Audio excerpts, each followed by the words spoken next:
अब मैं कार्यक्रम को आगे बढ़ाते हुए आज के हमारे विशिष्ट अतिथि महामना मालवीय मिशन के राष्ट्रीय महासचिव आदरणीय श्री हरिशंकर सिंह जी से निवेदन करती हूँ कि वो अपने उद्बोधन के द्वारा हम सभी का मार्ग प्रशस्त करें। आदरणीय श्री हरिशंकर सिंह जी। नमस्कार। कोरोना महामारी के वैश्विक संदर्भ में महामना की जीवन दृष्टि विषय पर आयोजित 3 दिवसीय वेबिनार के समापन सत्र के मुख्य अतिथि माननीय श्री गिरधर मालवीय जी, सत्र के अध्यक्ष प्रोफेसर विजय कुमार शुक्ल जी और मुख्य वक्ता श्री स्वांत रंजन जी, अन्य माननीय बंधुगण, मैं हरिशंकर सिंह, राष्ट्रीय महामंत्री महामना मालवीय मिशन, सबसे पहले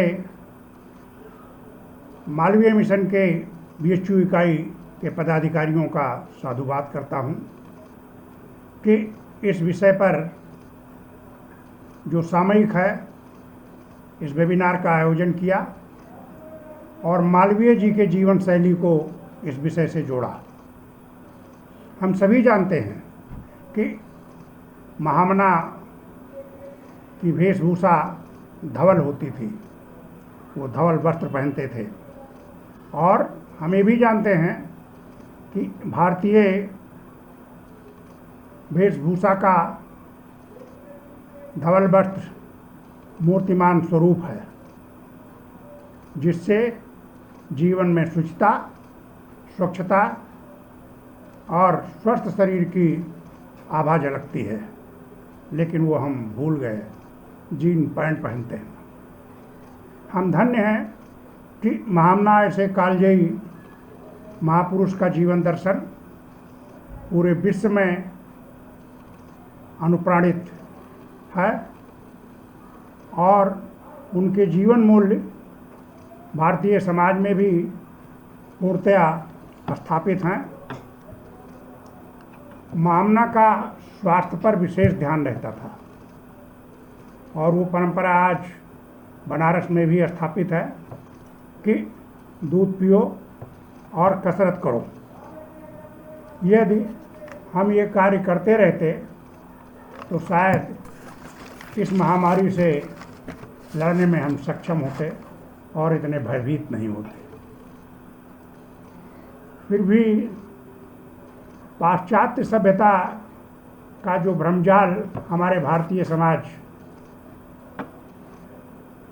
को भ्रमित किया, उससे हम अपनी पुरानी जीवन पद्धति को भूल गए। आजकल एक सुझाव आता है कि तुलसी पाउडर, काली मिर्च, सौंठ और दालचीनी के पाउडर का काढ़ा बनाकर यदि नियमित सेवन किया जाए तो कोरोना से लड़ने में हम सहायक होते हैं। तो क्यों नहीं इस चीज़ को हम पहले पालन करते रहे। अगर यदि हम पहले पालन करते होते तो कोरोना अपना प्रभाव नहीं दिखा सकता था। और इनके अलावा हमारी भारतीय संस्कृति में बहुत चीज़ें ऐसी हैं जैसे कि उपनिषद में निहित कुछ तथ्य हैं।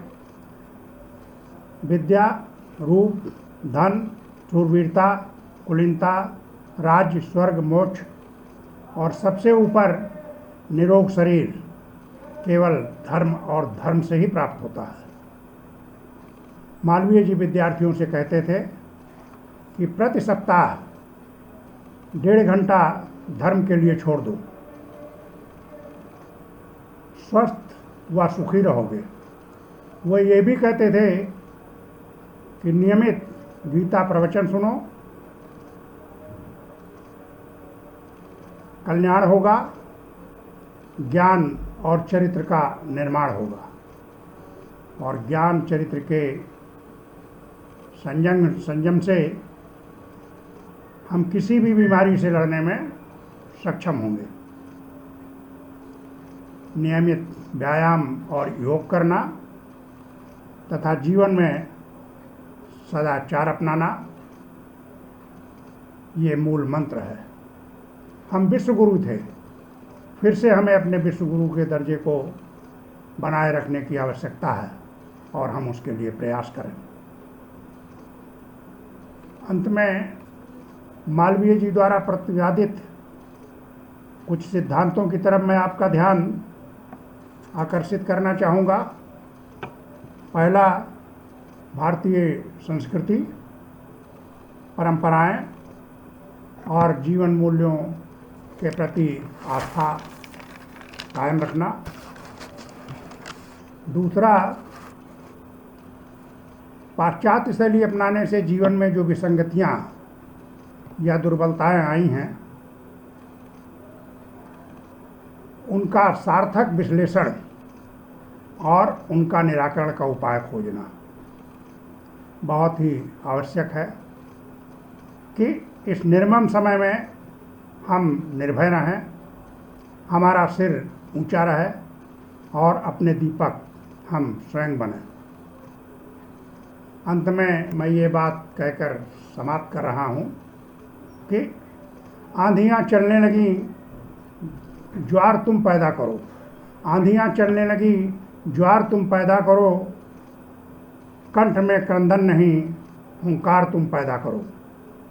फिर से सजने लगी कुरुक्षेत्री रण की भूमिका। पार्थ तुम गांडीव में टंकार फिर पैदा करो, टंकार फिर पैदा करो। नमस्कार, धन्यवाद। धन्यवाद आदरणीय श्री हरिशंकर सिंह जी। आपके उद्बोधन से हम सभी आप्यायित हुए हैं। आपको कोटिशः